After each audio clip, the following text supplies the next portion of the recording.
Chers auditeurs, bienvenue sur CTV, votre chaîne d'information de référence pour décrypter l'actualité politique au Cameroun et ailleurs.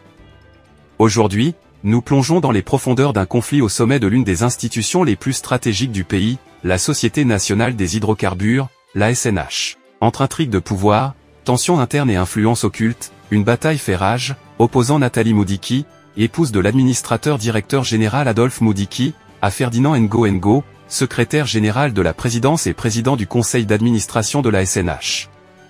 Qui sortira vainqueur de ce bras de fer? Quels en sont les enjeux pour l'économie et la gouvernance du pays? Ensemble, explorons les détails de cette affaire tout en restant professionnels et neutres. Et comme on dit chez nous, quand deux éléphants se battent, c'est l'herbe qui souffre.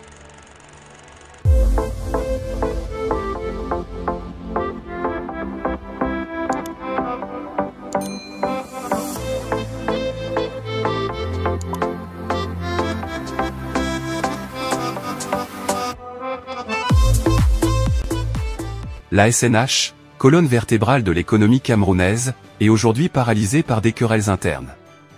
Au cœur de ce chaos se trouve Nathalie Moudiki, une figure aussi redoutée que controversée.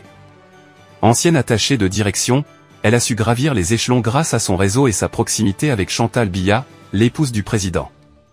Toutefois, son ascension fulgurante n'a pas fait que des heureux. Sous son règne, l'ambiance au sein de la SNH est marquée par des tensions palpables. Certains cadres décrivent un environnement de travail étouffant où les décisions se prennent sous l'autorité absolue de Madame Moudiki. En face, Ferdinand Ngo n'est pas un adversaire à prendre à la légère. Avec son statut de secrétaire général à la présidence, il détient des cartes importantes dans cette partie d'échec politique.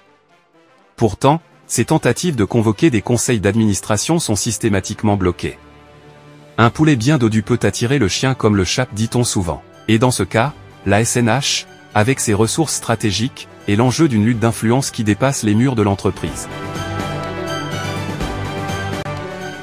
Les employés, témoins impuissants de ce bras de fer, s'interrogent, pourquoi l'État reste-t-il silencieux face à cette situation qui paralyse une entité aussi cruciale? Plus grave encore, l'ADG Adolphe Moudiki, affaibli par l'âge et la maladie, semble incapable d'arbitrer ce conflit. Les regards se tournent alors vers Chantal Biya, perçue comme un acteur clé dans l'ombre. Son soutien indéfectible à Nathalie Moudiki accentue les tensions. Certains observateurs n'hésitent pas à dire qu'elle influence davantage les affaires de l'État que bien des ministres. Dans ce contexte, le silence de Paul Biya, président de la République, interpelle. Est-il encore en mesure de trancher ces litiges? Ou assiste-t-on à une transition progressive du pouvoir entre les mains d'acteurs non élus? Les spéculations vont bon train.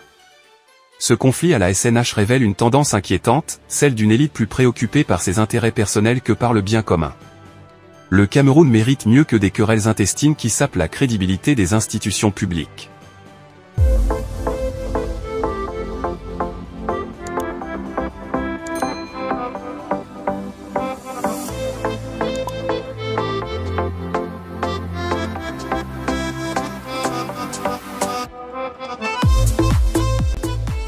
La SNH, véritable poumon économique du Cameroun, est aujourd'hui dans l'impasse. Entre Nathalie Moudiki et Ferdinand Ngo, le bras de fer continue, laissant derrière lui un climat de pourrissement. Mais une question demeure, qui prendra les rênes pour rétablir l'ordre et garantir une gestion transparente des ressources nationales? Chers auditeurs, nous voulons votre avis. Selon vous, que doit faire le gouvernement pour sortir de cette impasse?